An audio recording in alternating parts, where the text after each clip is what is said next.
سورہ کا نام صف صاد فے صف، جس کے معنی آتے ہیں مل مل کے کھڑا ہونا. جو نمازوں میں مل کر کھڑے ہوتے ہیں اس کو بھی صف کہا جاتا ہے. جو جنگوں میں کھڑے ہوتے ہیں قتال کے لیے اس کی ترتیب کو بھی صف کہا جاتا ہے. یہاں قتال کی صفیں مراد ہیں. جنگوں میں جس طرح کھڑا کیے جاتے ہیں وہ 5 حصوں میں تقسیم ہوتے ہیں. دائیں طرف جو ٹکڑا ہوتا ہے اسے میمنہ کہتے ہیں، اور جو بائیں طرف ہوتا ہے اس کو میسرہ کہتے ہیں، اور سامنے کے حصے کو مقدمہ کہتے ہیں، پچھلے حصے کو ساقہ کہتے ہیں، اور بیچ کے ٹکڑے کو قلب کہتے ہیں. یہ 5 تقسیم ہوتی ہے اس فوج کے لیے جو عام طور سے مقابلے پر صف لگائی جاتی ہے. تو یہاں پر قتال کی صفیں مراد دیا ہے اللہ نے، اور یہاں وہی مضمون بیان کیا جا رہا ہے. اس مناسبت سے اس کا نام سورہ صف رکھا گیا ہے.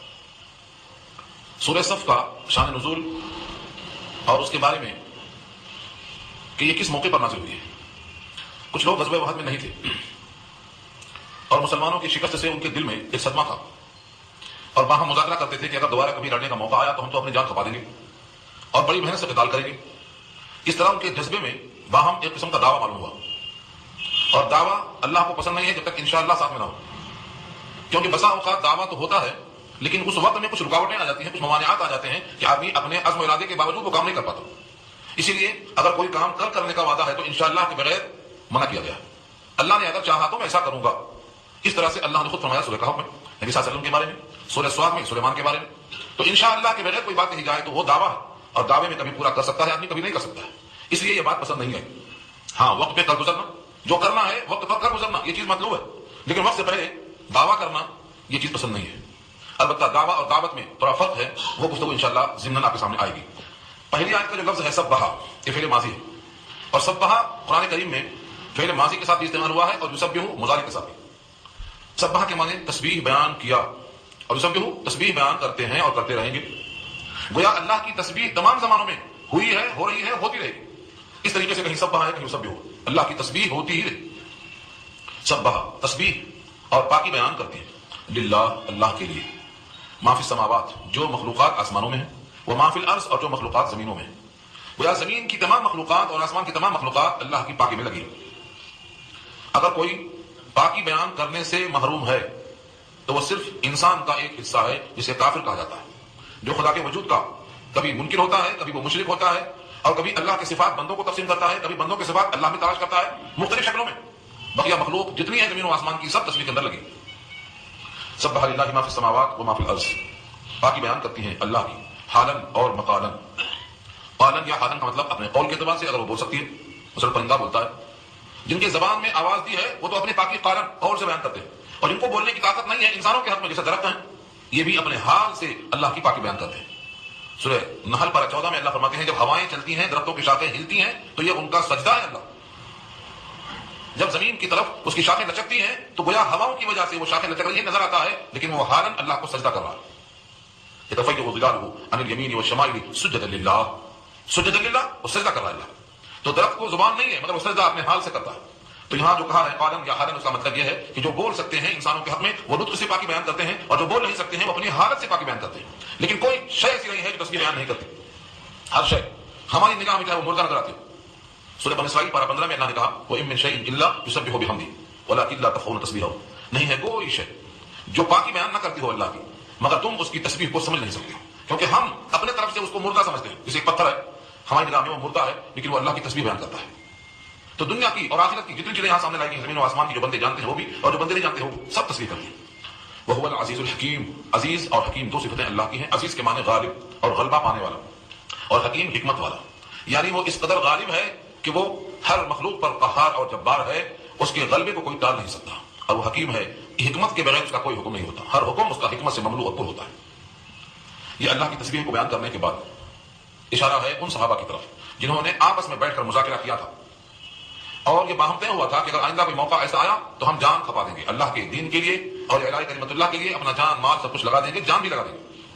یہ بات نبی صلی اللہ علیہ وسلم تک پہنچانے کی بات ابھی ہو رہی تھی کہ سب کو بلا لیا نبی صلی اللہ علیہ وسلم نے. جتنے لوگ بیٹھے ہیں سب بلائے گئے، نام بنام پکارا آپ نے.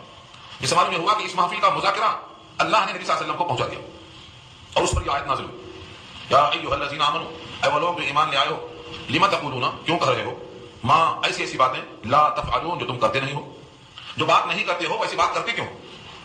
ہاں ایک ہے کرنا، کرنا تو مطلوب ہے، لیکن کرنے سے پہلے دعویٰ کرنا یہ دعویٰ مطلوب نہیں. وقائع کر گزرو، اور اگر وقت سے پہلے کبھی کوئی دعویٰ کرو تو انشاءاللہ کے بغیر مت کہو، یہ بات پسند نہیں آئی۔ یہاں سے بعض لوگوں نے اس کو جوڑ دیا ہے کہ اگر کوئی شخص عمل نہیں کرتا تو کسی کو عمل کے لیے کہنا بھی درست نہیں ہے۔ مثلا ایک نماز نہیں پڑھتا تو اب کسی کو نماز پڑھنے کے لیے اس کا کہنا درست نہیں ہے، مگر یہ اس آیت سے ثابت نہیں ہوتا۔ وہ مضمون اپنی جگہ درست ہے، دوسری آیتیں ثابت کرتی ہیں۔ مثلا اتأمرون الناس بالبر وتنسون انفسکم وانتم تتلون الکتاب افلا تعقلون، یہ آیت ہے کہ اس مضمون کی ہے، کیا تم لوگوں کو حکم کرتے ہو نیکیوں کا اور اپنے آپ کو بھلا دیتے ہو حالانکہ تم کتاب کی تلاوت کرتے ہو؟ کیا تم کو اتنا بھی عقل نہیں کہ کتاب کے پہلے مخاطب تم ہو، اس کے بعد دوسرے ہیں؟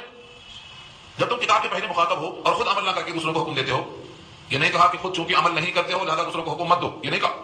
انداز یہ ہے کہ تم لوگوں کو نیکیوں کا حکم دیتے ہو اور اپنے کو فراموش کر دیتے ہو کتاب پڑھتے ہوئے، تو تم کو اتنا تعقل نہیں کہ کتاب جب تم پڑھتے ہو تو کتاب کے پہلے مخاطب، کتاب کے پہلے حکم کے مخاطب تم ہو، لہذا دوسروں کو حکم دینے کے ساتھ ساتھ خود کو فراموش کیسے کرتے ہو؟ یہ مطلب ہرگز نہیں ہے کہ اگر تم عمل نہیں کرتے ہو تو کسی کو عمل کی دعوت مت دو۔ ہو سکتا ہے دعوت دینے کی برکت سے کبھی آہستہ آہستہ اللہ عمل کی توفیق دے دے۔ تو نیکیوں کا داعی ہونا ایک الگ مستقل کام ہے اور خود عمل کرنا ایک دوسرا مستقل کام ہے۔ ایک دوسرے پر تلازم ہے، فائدہ ہے، لیکن اس کا مطلب یہ نہیں ہے کہ اگر آدمی عمل میں کوتاہی رکھتا ہے تو وہ دعوت دینا بند کر دے، یہ مطلب نہیں۔ یہ اور بات ہے، داعی جب عامل ہوتا ہے تو اس کی دعوت میں اثر ہوتا ہے، لیکن دعوت دینے والا اگر بے عمل ہے تو اس کی دعوت میں اثر نہیں ہوتا۔ یہ بات تو طے شدہ ہے۔ مشہور واقعہ ہے حضرت مولانا اشرف علی تھانوی نور اللہ مرقدہ کا، کسی مرید نے اپنے بیٹے کو شیخ سے ملوایا، کہا حضرت یہ گڑ بہت کھاتا ہے میٹھا، اس کو ذرا منع کر دیجیے۔ حضرت نے کہا کر لے آؤ۔ جب کل اس کو لے کے آئے تو حضرت نے کہا بیٹے گڑ کم کھایا کرو، بس اتنی سی بات کہا۔ وہ صاحب نے کہا حضرت اتنی سی بات تو آپ کل بھی کھا سکتے تھے، ایک دن کے بعد آنے کے واسطے کیوں ڈبل چکر؟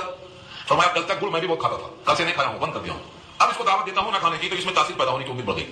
تو یہ اہل اللہ کا طریقہ رہا ہے کہ عمل کرنے کی پہلے کوشش کرتے ہیں پھر کسی کو بولتے تو دعوے میں اثر ہوتا ہے، لیکن اس کا مطلب یہ نہیں ہے کہ اگر ہم پوری طرح باعمل نہیں ہیں تو دعوت دینا بند کر دیں، کیونکہ پوری طرح باعمل ہونا اب انسانوں کے بس کی بات نہیں ہے، کوشش کرنا ہے، کیونکہ انسان مرکب ہے خطا اور نسیان سے، غلطی ہوتی ہی رہتی ہے، لیکن صحیح خطا کار وہ ہے جو توبہ کرتا رہے، ہمیشہ پختہ ارادہ کرتا رہے۔ التائب من الذنب كمن لا ذنب له، التائب حبیب الرحمن، توبہ کرنے والا رحمان کا محبوب ہے، توبہ کرنے والا ایسا پاک ہوتا ہے کہ گویا اس نے گناہ کیا ہی نہیں، تو توبہ کرنا لازم ہے۔ تو دعوت دینا الگ ہے، عمل کرنا الگ ہے۔ تو اس آیت سے واعظ کہنے اور نہ کہنے پر بات نہیں ہے، یہاں تو یہ ہے کہ تم قتال میں جو دعویٰ کرتے ہو کہ ہم جان کھپا دیں گے، یہ دعویٰ کرنے کی ضرورت نہیں ہے، جب وقت آئے تو پھر گزرنا، کرنے سے پہلے کہنے کی ضرورت نہیں۔ یا ایھا الذین آمنوا، اے وہ لوگ جو ایمان لے آئے ہو، لم تقولون، کیوں کہتے ہو ایسی بات، لا تفعلون ما لا تفعلون، جو نہیں کر سکتے، یہ جو کرتے نہیں ہو، کبر مقتا عند اللہ، بہت ناراضی کی بات ہے اللہ کے نظر میں، اللہ کے نزدیک یہ بات بہت ناراضی کی ہے، بہت بڑی بات ہے یہ، ان تقولوا ما لا تفعلون، یہ کہ تم کہو ایسی بات جو کرتے نہیں ہو، جو بات نہیں کر سکتے ہو یا نہیں کر رہے ہو، ایسی بات کا دعویٰ کرنا، یہ اللہ کی نظر میں مقتن کے معنی ناراضگی کے قابل بات ہے، اس پر اللہ کو پسند نہیں آتا۔ یہاں سے معلوم ہوا ڈیگے مارنا اچھا نہیں، کسی بھی طرح سے لاف زنی یعنی ڈیگے مارنا، میں تو ایسا کروں گا، میں تو ویسا کروں گا، کرتے وقت کر لینا، لیکن کرنے سے پہلے دعویٰ کرنا یہ اپنے اوپر لینے کی بات ہے، اللہ چاہے تو آپ کریں گے، اللہ نہ چاہے تو آپ نہیں کر سکتے، یہ مان کے چلنا ہے ہر مومن کو، کیونکہ اللہ نے کئی دفعہ اعلان کیا ہے وما تشاءون الا ان یشاء اللہ رب العالمین، تم چاہ نہیں سکتے جب تک اللہ نہ چاہے جو رب العالمین ہے، اور تم دعویٰ کرتے جا رہے ہو۔ اس لیے ہمیشہ کسی بھی دعوے سے پہلے سوچنا چاہیے یہ میرا دعویٰ مشروط ہے اللہ کی مشیت کے ساتھ، اگر اللہ نے چاہا تو میں ایسا کروں گا، اگر اللہ نے چاہا تو میں ایسا کروں گا۔ اب اس کے بعد وہ اصل بات پیش کی جا رہی ہے جو صحابہ کرام باہم بیٹھ کے مذاکرہ کر رہے تھے، جن کو بلایا نبی صلی اللہ علیہ وسلم نے نام بنا، ان اللہ یحب الذین یقاتلون فی سبیلہ، بے شک اللہ پسند کرتے ہیں ان لوگوں کو جو یقاتلون قتال کرتے ہیں فی سبیلہ اللہ کے راستے میں، صفا صف در صف کھڑے ہو کر، کأنہم گویا کہ وہ ہیں بنیان، بنیان کہتے ہیں عمارت کو، اور مرصوص کے معنی سیسا پلائی ہوئی، سیسا پلائی ہوئی دیوار کی طرح گویا وہ ڈٹ جاتے ہیں۔ صف میں ایسا ڈٹ کے مقابلہ کرنا کہ بھاگنے کا تصور نہ رہے، جئیں گے تو غازی ہوں گے اور مریں گے تو شہید ہوں گے، لیکن بھاگنے کا تصور نہ ہو، ایسا انسان نہیں کھڑا ہو سکتا ہے۔ کأنہم سے تشبیہ دیا، کأنہم گویا کہ وہ آدمیوں نہیں کھڑے ہیں بلکہ اینٹ کی دیواریں، بنیان، بنیان کہتے ہیں عمارت کو، اور مرصوص کے معنی سیسا پلائی ہوئی گچ کی دیوار، کأنہم بنیان مرصوص، سیسا پلائی ہوئی دیوار ہے، یہ آدمیوں کی دیوار نہیں ہے کہ ہلتی رہے آگے پیچھے۔ یہاں سے آپ کو یہ بات معلوم ہوگی کہ جو لوگ صفوں میں نماز کے بے دلی سے کھڑے ہوتے ہیں، مچھر بھی مارنے کو پریشان رہتے ہیں، کپڑا سیدھا کرنے کو پریشان رہتے ہیں، حضرت عمر رضی اللہ تعالیٰ عنہ کے قاتل کو سب سے نکلنے کا موقع نہیں ملا کہ وہ کسی طرح نکل جائے، صفیں ایسی ٹائٹ تھی، اس نے 13 آدمیوں کو مارا، اور 13 آدمیوں کے مارنے کے بعد بھی راستہ نہیں ملا تو خود کو مار لیا، نکل کے بھاگ نہیں سکا وہ۔ یہ نمازوں کے صفوں کا حال تھا۔ آج ہم اپنے راحت کے لیے، پنکھوں کی سہولت کے لیے، اور نہ جانے کیا کیا دماغ میں تصور رہتا ہے کہ میری یہ خواہش، میری وہ خواہش، کہ صفیں بالکل ایسی تلچی ہوتی ہے، حالانکہ حدیث میں بار بار کہا گیا ہے نماز کی تکمیل اور نماز کا تکملہ صفوں کے تکمیلے پر موقوف ہے۔ اگر صفیں آڑی تلچی ہیں تو دلوں میں خلیج پیدا ہو جاتی ہے، لوگ صفوں کا خیال نہیں کرتے، آدھی آستین والے بھی اپنے وضو کے پانی کو رگڑتے آگے بازو والے کے پانی میں، یہ بھی بہت ماہر ہے، مستعملہ پانی ہو. وضو کرنے والے کو چاہیے کہ کپڑا استعمال کریں اپنا، دستی سے تولیے سے پانی کو سکھا لیں، یا کم سے کم اپنے آستین کو اتار لیں، یا کم سے کم دوسروں کو رگڑنے سے احتراز کریں. یہ لوگ نہیں کرتے. ایسا معلوم ہوتا ہے کہ ان کو کوئی شعور نہیں، بالکل بے حس ہے. ایسا نہیں ہونا چاہیے کہ کسی بھی مسلم کو اذیت پہنچے. کسی بھی طرح سے ایذائے مسلم حرام ہے. تو صفوں کو درست کرنے میں ان تمام باتوں کا لحاظ کرنا، چاہے نماز کے صفحے ہوں اور چاہے جنگ کی صفحے ہوں، اللہ کو پسند ہے کہ انہم بنیان مرصوص. ایسی دیوار بڑا عمارت ہے وہ، اور صرف پلائی ہوئی دیوار ہے. یہ ان صحابہ کرام کے لیے تنبیہ کی گئی جنہوں نے جو باتیں کہی تھی کہ آئندہ سے کوئی دعویٰ نہ ہو، ہاں ارادہ ضرور ہو کہ جب موقع آئے گا تو کریں. اب اس کے بعد دو پیغمبروں کا نام لے کر ان دو پیغمبروں نے اپنی قوم سے دعوت جہاد دیا تھا یا دعوت ارشاد دیا تھا، اس کا ایک نمونہ پیش کیا ہے. سب سے پہلے حضرت موسیٰ نے اپنی قوم سے کیا کہا تھا اس کو یہاں بطور دلیل کے پیش کیا گیا ہے. وَإِذْ قَالَ مُوسَىٰ لِقَوْمِهِ، اور جب کہا موسیٰ علیہ السلام نے اپنی قوم سے، یا قومی اے میری قوم، لِمَ تُؤْذُونَنِي، مجھے تم ایذا کیوں پہنچاتے ہو؟ لِمَ تُؤْذُونَنِي، تم مجھے ایذا کیوں پہنچاتے ہو؟ ایذا کا مطلب تکلیف دینا. کیسا پہنچاتے تھے ایذا؟ کتنی شکلیں تھیں. نبی وہ ان کے امتی تکلیف کیسے دیا کرتے تھے. حضرت موسیٰ کا پورا واقعہ پڑھنا، کون سا مقام تھا کہ ان کو ایذا نہیں پہنچائی گئی. اب اس تفسیر کو اگر میں لاؤں تو یہ رکو نہیں ہوتا، پھر وہیں چلی جاتی بات. آپ اس کے لیے سورہ طٰہٰ پڑھیے، سورہ احزاب کا کچھ حصہ پڑھیے، سورہ احزاب کا آخری رکو خاص طور سے پڑھیے. تو قوم نے ستایا کتنا حضرت موسیٰ. قوم کا مزاج تھا کہ وہ اپنی مرضی میں آزاد تھی، کسی کی ماتحتی قبول نہیں کرتی تھی. سورہ احزاب میں اذیت کا ایک واقعہ نقل کیا ہے اللہ نے خود، میں اس کو سنا دیتا ہوں بطور مثال کی. پوری قوم ننگے نہانے کی عادت تھی ان کو، باہر نہاتے تھے ننگے باہر، مگر انبیاء اللہ کی طرف سے فطرتاً شرم و حیا کے خوگر ہوتے تھے، اپنے کپڑے پہن کر نہاتے تھے، کسی کی نگاہ کر نہیں نہا سکتے تھے. پوری قوم نے کہا ان کو کچھ نہ کچھ بیماری ضرور ہے. ورنہ ساری قوم تو کھلا کھلا نہاتی ہے اور یہ کپڑا پہن کے چھپ کے نہاتے ہیں، یہ لگتا ہے کچھ بیمار ہے اندرونی. اب اس قوم کا علاج کیا ہے؟ شک کا کوئی علاج ہوتا ہے، شک میں پڑ گئی. اور شک کی بنیاد کیا ہے کہ پوری قوم ننگے نہاتی ہے، ان کو ننگے نہانا چاہیے. اللہ تعالیٰ نے اس قوم کی اس خرابی کا علاج کیسے کیا؟ حضرت موسیٰ تنہائی میں کپڑے نکال کے نہا رہے تھے. امام بخاری نے ایک حدیث قائم کی ہے، ایک بات قائم کیا ہے، باب التعارض، ننگے نہانے کا بیان. اس میں یہ واقعہ نقل کیا امام بخاری نے سورہ احزاب کی تفسیر کے حوالے سے. اپنے کپڑے کو نکال کے پتھر پہ رکھ دیا اور تنہائی میں نہانے لگے. کپڑا قسم بالکل نہیں تھا. یہ بھی اللہ کی مشیت ہے. کبھی آدمی کچھ کپڑا پہن کے نہاتا ہے اور کبھی پورا کپڑا نکال دیتا ہے. کراہت ہے ضرور اس میں، لیکن جائز ہے، نکال سکتا ہے پورا کپڑا، مگر شرط یہ ہے کہ کسی کی نگاہ پہنچنے کا احتمال نہ ہو. شرط یہ ہے باب التعارض، ننگے نہانے کا بیان. حضرت موسیٰ نہانے میں مصروف ہو گئے اور کپڑا جو پتھر پہ رکھا تھا وہ پتھر کپڑا لے کے بھاگ گئے. آج تک کبھی پتھر کھاتا نظر نہیں ہوگا، مگر یہ پتھر بھاگنا شروع کر دیا. ابھی پتھر کوئی خاص پتھر تھا یا عام پتھر تھا، وہ بحث بھی وہیں آپ کو ملے گی. اللہ تعالیٰ جب چاہتے ہیں اپنا حکم آگ پر دے سکتے ہیں، پانی پر دے سکتے ہیں، پتھر پہ دے سکتے ہیں. اللہ کا حکم سارا جان مانتا ہے کیونکہ سب اس کی مخلوق ہے. جب تصویر میں لگے ہیں تو حکم کیوں نہیں مانیں گے؟ زمین و آسمان سب اللہ کا حکم مانتے ہیں. پتھر کو حکم دے دیا، پتھر کپڑا لے کے بھاگا. اب آگے پتھر، پیچھے پیچھے موسیٰ، یا سو بھی حجر اے پتھر میرا کپڑا چھوڑ دے. پتھر رکنے والا نہیں تھا کیونکہ خدا کے حکم سے تھا. وہ جا کے وہیں رکتا ہے جہاں ان کی محفل جمی ہوئی تھی. حضرت موسیٰ کو غصے میں خبر نہیں کہ میں کہاں جا رہا ہوں اور کس حال میں ہوں. جب پتھر جا کے وہاں رکا تو یہ بھی وہاں رکے. پوری قوم نے آپ کو ننگا دیکھ لیا اور ان کا شک دور ہو گیا. حضرت موسیٰ نے اس پتھر کو اتنا مارا ہے کہ ان کے مار کے نشان پتھروں پہ پڑے. وہ کپڑا آپ نے لیا اور پہنا. اس واقعے کو اللہ نے بیان کیا ہے کہ حضرت موسیٰ کو قوم ستاتی کیسا تھی، اس کا ایک نمونہ پیش کیا میں نے. ایسے کتنے واقعات ان کی حیات میں ہیں. ہر موقع پر انہوں نے تنگ کیا اور قوم کی بزدلی اور ان کی نافرمانی کی سزا کہ مقام تیہ میں 40 سال تک بھٹکتے رہے. اور ان کے ساتھ ان کی موسیٰ علیہ السلام معمور تھے، لہٰذا حضرت موسیٰ ان کے ساتھ وہاں پر رہے 40 سال ایک میدان میں. 6 لاکھ کا مجمع ہے، نہ در ہے نہ گھر ہے نہ چھت ہے، کچھ نہیں. کتنے سال؟ 40 سال. ان کے ساتھ کیوں رہنا پڑا؟ کیونکہ ان کی طرف معمور کیے گئے تھے، مگر یہ قوم نے آپ کو ایذا پہنچایا. یہ پورا واقعہ آپ کو پڑھنا ہے، سورہ طٰہٰ پڑھیے. ایک میں مثال دیا ہے. حضرت موسیٰ نے اپنی قوم سے کہا لما تؤذوننی، تم لوگ مجھے ایذا کیوں پہنچاتے ہو؟ وقد تعلمون، اور تحقیق تم خوب جانتے ہو، انی رسول اللہ الیکم، کہ بے شک میں اللہ کا رسول ہوں تمہاری طرف. تم کو یہ بات خوب معلوم ہے کہ میں اللہ کا پیغام تم تک پہنچانے پر معمور کیا گیا ہوں، پھر بھی تم مجھے پسند کرتے ہو اور ایذا پہنچاتے ہو. حضرت موسیٰ نے کہا چلو اس شہر میں داخل ہو جاؤ. تم داخل ہو، دروازے تک پہنچو، تم فتح پا جاؤ گے. پوری قوم نے کہا تمہارا رب جا کر لڑ لو، ہم تو یہاں سے ہلنے والے نہیں، ہم یہاں رہیں گے. تم جب فتح پا جاؤ اطلاع کر دینا، ہم لوگ آ جائیں گے. انا ہاہنا قاعدون اذا انتم رب، تم جاؤ وہاں جا کر لڑ لو. یہ کیا ہے؟ یہ کمیزہ کی بات ہے. اللہ کے رسول کو اور داعی کو اور کمانڈر ان چیف کو اور اپنے سربراہ کو، اپنے پیشوا کو ایسا ٹکا سا جواب کہ تم جا کے لڑ لو، ہم نہیں رہتے. ایذا نہیں ہے. اس قسم کی بے شمار اذیتیں دیا کرتے تھے جبکہ وہ جانتے تھے کہ اللہ کے رسول ہیں صاحب تورات. فلما زاغوا وزاغ اللہ قلوبہم، جب وہ لوگ ٹیڑھے ہو گئے تو ٹیڑھے کر دیا اللہ نے ان کے دل. یعنی پہلے تو اللہ نے ان کے لیے ایک دروازہ کھلا رکھا حضرت موسیٰ کی طرف سے بات نصیحت کا، فرمائش کا، سمجھاتے گئے. جب وہ اس فرمائش پر بھی ٹیڑھے کے ٹیڑھے رہے اور کوئی بات ماننے کو تیار نہیں ہوئے تو یہ نافرمانی اور فسق رنگ لاتا ہے. اصول یہ ہے کہ جو بندہ نافرمانی کرتا ہے، نافرمانی کرتے کرتے پکا نافرمان بن جاتا ہے.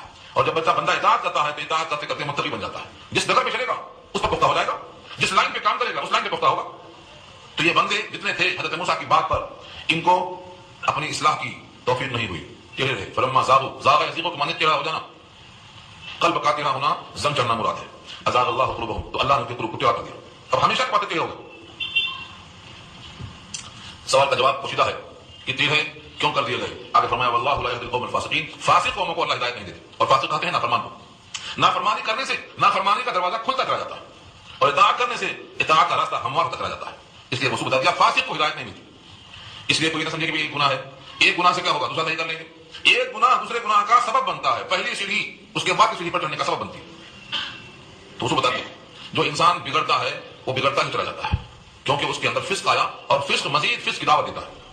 ایک اصول یاد رکھ لو, ان من جزاء الحسنۃ الحسنۃ بعدھا وان من جزاء السیئۃ السیئۃ بعدھا. نیکیوں کا نقد انعام یہ ہے کہ مزید نیکیوں کی توفیق ہوگی, اور برائی کا نقد وبال یہ ہے کہ مزید برائیوں کا موقع ملے گا. یہاں وہی ہوا فلما زاغوا ازاغ اللہ قلوبہم, جب انہوں نے اپنے آپ کو سدھارا نہیں تو اللہ نے کیا کیا, ان کے دلوں کو ٹیڑھا کر دیا. اب کسی حال میں کوئی بات میں ان کو سدھار کی امید نہیں. اللہ فاسق قوم کو ہدایت نہیں دیا کرتے. یہ واقعہ حضرت موسیٰ کا ہوا, انہوں نے بھی قوم کو جہاد کی طرف آمادہ کیا تھا. اب دوسرا حضرت عیسیٰ ابن مریم, ان کا قول اللہ پیش کرتے ہیں. وَإِذْ قَالَ عِيسَىٰ ابْنُ مَرْيَمَ, اور جب کہا عیسیٰ ابن مریم نے یا بنی اسرائیل, اے اسرائیل کے بیٹوں. بنی اسرائیل سے مراد اولاد یعقوب. اولاد یعقوب ان کے 12 بیٹے تھے, ان 12 سے 12 قبیلے چلتے آئے پورے کے پورے بنی اسرائیل. انی رسول اللہ الیکم, بے شک میں اللہ کا رسول ہوں تمہاری طرف. مصدقا لما بین یدی من التوراۃ, تصدیق کرنے والا ہوں اس کتاب کی جو میرے سامنے ہے, یعنی تورات. حضرت عیسیٰ کے سامنے تورات تھی, پیش رو پہلے آ چکی تھی.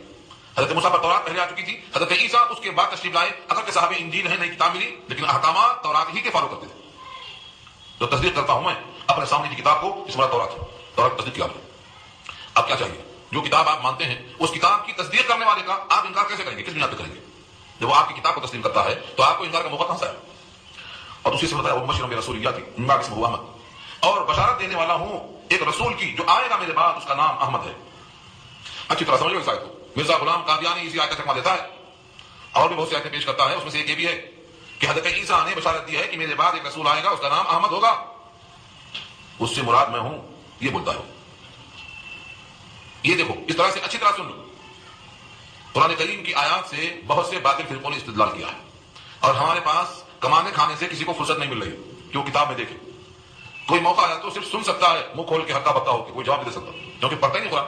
قرآن کو پڑھنے سے, قرآن کے ذریعے سے جو معلومات ہوگی تو آپ کو جواب دینا آسان ہوگا. نبی کریم صلی اللہ علیہ وسلم کے نام 4 بتائے گئے قرآن کریم میں, اور آپ کے نام بہت ہیں, بہت سے نام.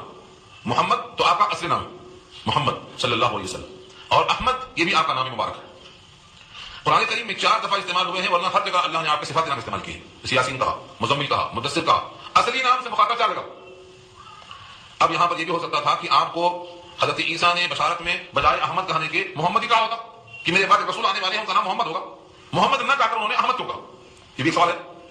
عام طور سے عربوں میں محمد کا نام مستعمل تھا, عام طور سے عرب محمد کے نام سے واقف تھے, اور محمد کا نام استعمال ہوتا تھا, لیکن اہل عرب میں احمد کا نام استعمال نہیں ہوتا تھا.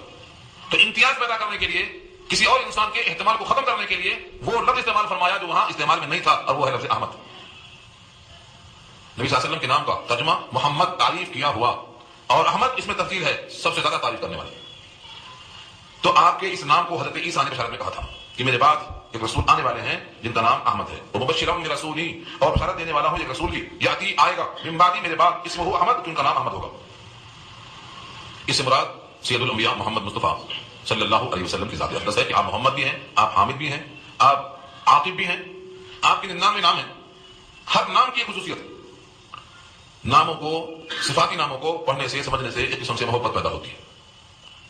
یہاں حضرت عیسیٰ کی بشارت دی گئی ہے. آج جتنے بھی لوگ ہیں عیسائی حضرات, وہ اپنی کتاب میں عیسیٰ کی بشارت کا انکار کرتے ہیں, اور کہتے ہیں کہ یہ بشارت نہیں ہے. دنیا جانتی ہے کہ انجیل میں تحریف ہوئی ہے, اناجیل اربع محاورہ ہے, 4 انجیل ہیں, اس میں اصلی کون سی ہے, تو وہ کہتے ہیں کہ اصلی ان 4 میں.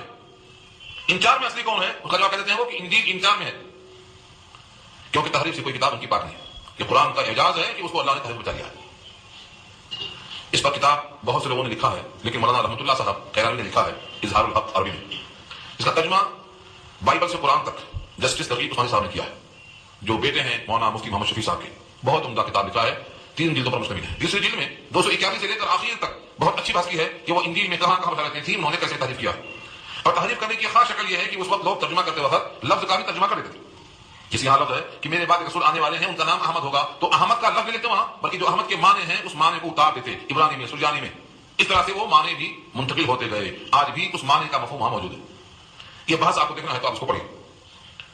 حضرت عیسیٰ نے بشارت دے دی، اسی واسطے علامہ حالی نے وہ شعر کہا تھا اسی آیت کو سامنے رکھ کر، ہوئے پہلوئے آمنہ سے ہوئیدا دعائے خلیل اور نوید مسیحا، یہ ہے مسیحا کی نوید، خوشخبری مراد، یہ خوشخبری ان کے یہاں پر جو آئی ہے یہ مراد ہے۔ فلما جاءہم بالبینات، جب ان کے پاس دلائل کے ساتھ بات آئی، جاءہم آئی ان کے پاس، بالبینات دلائل کے ساتھ، تمام دلیلیں کھلی ہوئی آ گئی، یعنی نبی کریم صلی اللہ علیہ وسلم نے اپنے نبوت پر دلائل کو پیش کر دیا، معجزہ شق القمر سامنے آ گیا، اور بھی جو مطالبات تھے سب دکھائے گئے، بینات بہت بینات۔ ان تمام نے کیا کہا؟ قالوا ھذا سحر مبین، انہوں نے کہا کہ تو کھلا ہوا جادو ہے، آسمان پر چاند کے دو ٹکڑے ہونا کھلا ہوا جادو ہے، آپ کے ہاتھ سے جتنے بھی معجزات ہوتے گئے ان تمام پر یہی کہتے گئے کہ جادو ہے، کھلا ہوا جادو ہے۔ حالانکہ جادو میں اور معجزے میں بڑا فرق ہے۔ جادوگروں کا مقابلہ جب حضرت موسیٰ نے کیا تو تمام جادوگر سجدے میں کیوں گر پڑے؟ کیونکہ ان کو معلوم ہوا کہ جادو کی قسم ہے ہی نہیں کہ ایک ساتھ سب کو نکل جائے۔ اس طریقے سے جادو میں معجزے میں بڑا فرق ہے۔ جادو اور معجزہ، جادو نگاہ کو نظر کو بند کیا جاتا ہے، لیکن معجزہ جو ہوتا ہے دوسروں کو عاجز کرنے والا اللہ کا فعل ہوتا ہے جو بندوں کے ہاتھ ظاہر ہوتا ہے۔ اسی لیے معجزہ کو انہوں نے جادو سمجھا اور کھلا ہوا جادو کا رد کر دیا۔ ومن اظلم ممن افترى على الله الكذب، اور اس سے زیادہ ظالم کون، اس سے زیادہ ظالم کون جو افطرا کرے اللہ پر، کس کا جھوٹ بولے اللہ پر۔ اللہ پر جھوٹ بولنے کا دو مطلب ہے، ایک تو یہ جو بات اللہ نے نہیں کہی ہے اس کو اللہ کی بات کہی ہوئی کہے، اور دوسری یہ ہے کہ اللہ نے جو بات کہی ہے اس کو رد کر دے کہ اللہ کی بات کہی ہوئی نہیں ہے۔ دو شکلیں، چنانچہ انہوں نے معجزہ کو جادو کہا، یہ حق کا انکار ہے، اور نبی کہتے ہیں اپنے آپ کو کہ میں اللہ کا نبی ہوں تو وہ کہتے ہیں کہ نبی نہیں ہے۔ تو جو چیز ہے اس کا انکار، جو چیز نہیں ہے اس کا اثبات، یہ کذب ہے، یہ افطرا ہے، جھوٹ ہے۔ اس شخص سے زیادہ ظالم کون ہوگا جو افطرا باندھتا ہے اللہ پر جھوٹ کا؟ وہ یدعا الی الاسلام، اس حال میں کہ وہ شخص بلایا جا رہا ہے اسلام کی طرف، یعنی جو شخص دعویٰ کرتا ہے اللہ پر جھوٹ باندھتا ہے اس کو اسلام کی طرف دعوت دی جا رہی ہے، خود بلایا جاتا ہے، یعنی اس کو بلایا جاتا ہے نجات کے لیے، اور یہ جا رہا ہے جہنم کی طرف، یعنی اس کی قباحت، اس کی شرارت اور اس کی خرابی اور زیادہ بڑھ جاتی ہے کہ اس کو اللہ کی طرف بلایا جا رہا ہے، پھر بھی یہ اللہ کی بات کو رد کرتا ہے، جھٹلاتا ہے۔ واللہ لا یہدی القوم الظالمین، اور اللہ ہدایت نہیں دیتے ہیں ظالم قوم کو۔ یہاں ظالم کہا اور وہاں فاسق کہا۔ عمل میں کوتاہی ہے تو وہ فسق ہوتا ہے، اور جان بوجھ کے حق کا انکار کرتا ہے تو یہ اپنے آپ پر ظلم ہوتا ہے، اور کبھی یہ ظلم بڑھتے بڑھتے شرک پہنچ جاتا ہے۔ اس واسطے ظلم کی سب سے اعلیٰ قسم کیا ہے؟ شرک ہے۔ ان الشرک لظلم عظیم، سب سے بڑی قسم ظلم کی شرک ہے، اور ایسے ظالم کو اللہ ہدایت کی توفیق نہیں دیا کرتے، گویا جو بندہ خود ہدایت طلب نہیں کرتا ہدایت اس کو نہیں ملتی ہے۔ اب دو آیتیں اس کی بہت اہم ہیں۔ پہلی آیت کا مضمون یہ ہے کہ یہ کافر آخر جھوٹ اور تہمت اللہ کی طرف کیوں منسوخ کرتے ہیں، ان کا منشا کیا؟ فرمایا یریدون لیطفئوا نور اللہ، وہ چاہتے ہیں کہ اللہ کے نور کو بجھا دیں، یریدون چاہتے ہیں، لیطفئوا یہ بجھا دیں، اطفاء کے معنی پھونک مارنا، بجھا دینا، نور اللہ اللہ کے نور کو، اللہ کے نور سے مراد اسلام کا نور ہے، دین اسلام یہ اللہ کا نور ہے۔ اللہ کا نور کیوں کہا اس کو؟ کیونکہ نور سے روشنی پھیلتی ہے، اور دین اسلام سے بھی ایسی روشنی پھیلتی ہے کہ جہالت دور ہوتی ہے، تو تشبیہ دیا ہے اجالا کرنے میں۔ جس طرح سے نور سے عام اندھیرا دور ہوتا ہے، ایسے دین اسلام سے جہالت اور گمراہی کا اندھیرا دور ہوتا ہے۔ یطفئوا نور اللہ، چاہتے ہیں کہ بجھا دیں وہ اللہ کے نور کو، یعنی دین اسلام کو، بافواہہم، افواہ فوہم کی جمع ہے، اپنے منہ سے پھونک مار کر، اپنے منہ کے پھونک سے وہ اللہ کے نور کو بجھا دیں۔ یہ تشبیہ ہے، چراغ جلتا ہے لوگ پھونک مارتے ہیں، بجھ جاتا ہے۔ یہ چراغ جلایا ہے اللہ نے نبی صلی اللہ علیہ وسلم کے ذریعے سے، صحابہ کے ذریعے سے، یہ چراغ بجھنے والا نہیں ہے۔ واللہ متم نورہ، اور اللہ پورا کر کے رہیں گے اپنے نور کو، نور نبوت کو، نور اسلام کو اللہ پورا کر کے رہیں گے۔ متمو اس میں فائدہ، پورا کرنے والے ہیں نور ہی اپنے نور کو۔ ولو کرہ الکافرون، اگرچہ ناگوار ہو کافروں کو، کافروں کو یہ بات کتنا ہی ناگوار ہو، ان کے سینے پہ سانپ سونگتا ہے، آج بھی وہ پریشان ہیں کہ دین اسلام کو کیسے مٹایا جائے، لیکن دین اسلام ہر کچے پکے مکان میں داخل ہو کر رہے گا، یہ چراغ ان سے بجھنے والا نہیں ہے۔ نور خدا یہ چلتا رہے گا، ہمیشہ روشن ہوتا رہے گا۔ نور خدا ہے کفر کی حرکت پہ خندہ زن، پھونکوں سے یہ چراغ بجھایا نہ جائے گا، اسی کا ترجمہ ہے، اللہ کا نور پورا ہوتا رہے گا۔ چنانچہ دین اسلام کو کیسے تکمیل تک پہنچایا؟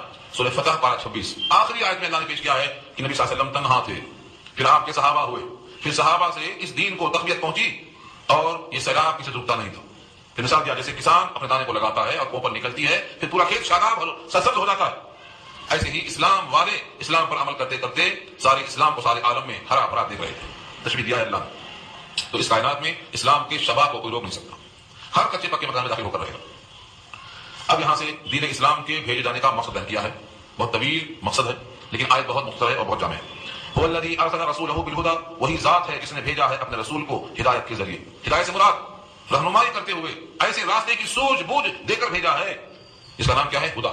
ہادی اور ہدا جس کے معنی آتے ہیں صحیح راستے پر چل کر منزل تک پہنچنا، اور منزل ہماری جنت ہے، جو راستہ جنت تک لے جاتا ہو وہ ہدا ہے، وہی راستہ ہدایت کرنے والا ہے۔ ہدایت کا سامان یعنی قرآن دے کر بھیجا. قرآن اس کا سبب. اللہ کے نبی نے جاتے جاتے دنیا والوں سے کہا میں تو تمہارے سامنے 2 چیزیں چھوڑ کے جا رہا ہوں, اگر تم نے ان 2 کو مضبوط پکڑ لیا تو تم گمراہ نہیں ہو سکتے. سید الانبیاء کا وعدہ, ترکت فیکم امرین لن تضلوا ما تمسکتم بہما کتاب اللہ و سنتی. تمہارے درمیان میں 2 چیزیں چھوڑ کے جا رہا ہوں, تم ہرگز گمراہ نہیں ہو سکتے جب تک ان کو پکڑے رکھو گے. ایک اللہ کی کتاب ہے اور دوسری میری سنت ہے. یہاں اشارہ اسی کی طرف ہے. اپنے رسول کو اللہ نے کیا دے کر بھیجا؟ بالہدا, ہدایت کا ذریعہ یعنی قرآن, ودین الحق اور سچا دین یعنی اسلام, کیونکہ قرآن خاص ہے اور دین عام ہے. قرآن کے ساتھ نبی کی سنت لگائیں گے تو وہ اسلام بنے گا, اسی کا نام دین حق. صرف قرآن نبی کی وضاحت کے بغیر تو دین حق نہیں بنے گا, صرف خدا بنے گا. قرآن کو سمجھنے کے لیے نبی صلی اللہ علیہ وسلم معلم کامل تھے. خود فرمایا بعثت معلما, میں معلم بنا کر بھیجا گیا ہوں. اور معلم کی اگر ضرورت ہی نہ ہو, آپ کتاب اس کی مرضی کے بغیر خود بخود سمجھنا چاہتے ہیں تو گویا معلم کی کوئی حیثیت نہیں. ایک فرقہ ایسا بھی کر رہا ہے. تو خدا سے مراد دلیل ہدایت یعنی قرآن اور دین حق سے مراد سچا دین اسلام. کیوں بھیجا؟ علی الدین کلی لیظہرہ علی الدین کلی. اظہر یظہر اظہار کے معنی غالب کرنا, تاکہ غالب کریں تمام ادیان پر. جتنے بھی ادیان ہیں دین اسلام کے علاوہ سارے ادیان پر اس دین کو غالب کریں. اس لیے رسول کو بھیجا. کیا دے کر بھیجا؟ حضرت موسیٰ کو لاٹھی دے کر بھیجا تھا, رسول اللہ کو قرآن دے کر بھیجا ہے. قرآن آپ کا عظیم معجزہ ہے, جب تک امت اس کو پکڑے گی ان کے اندر گمراہی نہیں آ سکتی. اسی لیے قرآن کریم سے رغبت رکھنے والا توحید پر قائم ہوتا ہے. سارے ادیان پر غلبہ کیسے ہو؟ تاکہ تمام باطل افکار و خیالات جو لوگ پیش کرتے ہیں, کبھی اسلام کی نماز پر, کبھی اسلام کی معاشیات پر, اور کبھی اسلام کی تعزیرات پر لوگ اعتراض کرتے ہیں. ان تمام چیزوں کو فطرت کے لحاظ سے سمجھانے کی ضرورت ہے کہ جہاں اسلام کا قانون نافذ ہے وہاں جرائم کم ہوتے ہیں, اور جہاں اسلامی قوانین نافذ نہیں ہے وہاں جرائم بہت زیادہ ہوتے ہیں. یہ علامت ہے کہ دنیا کو اس کی ضرورت ہے. اوپر تھا کافر کو ناگواری ہو تب بھی اللہ نور پورا کریں گے, اور یہاں فرمایا وَلَوْ كَرِهَ الْمُشْرِكُونَ, اگرچہ مشرکوں کو ناگواری ہو. کافر میں مشرک میں فرق ہے. کافر کہتے ہیں جو انکار کرے, اللہ کی ذات کا انکار کرے, اللہ کی صفات کا انکار کرے, اور مشرک کہتے ہیں جو اللہ کا انکار نہ کرے مگر اللہ کی صفات کو غیر میں شریک کر دے, یا غیروں کی صفات کو اللہ میں شریک کر دے. آج کے بہت سے لوگ جن کو ہم سمجھتے ہیں کہ یہ کافر ہیں, حقیقت میں وہ کافر نہیں ہے بلکہ مشرک. اس پر تفصیلی بات اگر آپ کو چاہیے تو 20واں پارہ پہلا صفحہ پڑھ لیجیے گا. 20واں پارہ پہلا صفحہ. وہاں اللہ نے واضح کر دیا ہے کہ بتاؤ زمین و آسمان کس نے پیدا کیا؟ کوئی اللہ اور ہے؟ جب کوئی اللہ نہیں ہے, زمین و آسمان خالق ایک ہی ہے. جب خالق ایک ہے تو معبود کئی کیسے ہو گئے؟ ایک ہی معبود ہو سکتا ہے. اب اگر کوئی کئی معبود مانتا ہے تو اس خالق کے ساتھ اس نے کئی معبود کو شریک کر دیا. اس طرح وہاں سے کئی مثالیں دی ہے اللہ نے. تو اگر مشرکوں کو ناگواری ہو تب بھی تمام ادیان پر دین حق کو غلبہ ملے, اس مقصد کی خاطر نبی صلی اللہ علیہ وسلم کو اللہ نے بھیجا تھا اور قرآن دیا تھا. جب تک اس کام میں ہم اپنے آپ کو نہیں لگائیں گے, اس فضل سے, اس شرف سے ہم محروم ہو جائیں گے. غلبہ تو ملے گا لیکن غلبے کا ذریعہ اگر ہم نہ بنے تو ہماری قسمت محروم مل کی جائے گی. اس لیے اپنی کوشش کرنا چاہیے. آپ تمام حضرات سے میری یہی دعا اور درخواست ہے کہ آپ حضرات اپنی سکت کے مطابق دین حق کو پہنچانے میں اور تمام ادیان پر غالب کرنے میں اپنی کوشش ضرور لگائیں. اللہ آسان فرمائے. دعا کر لیجیے, وقت ہو گیا اور رکوع ہمارا مکمل ہو گیا.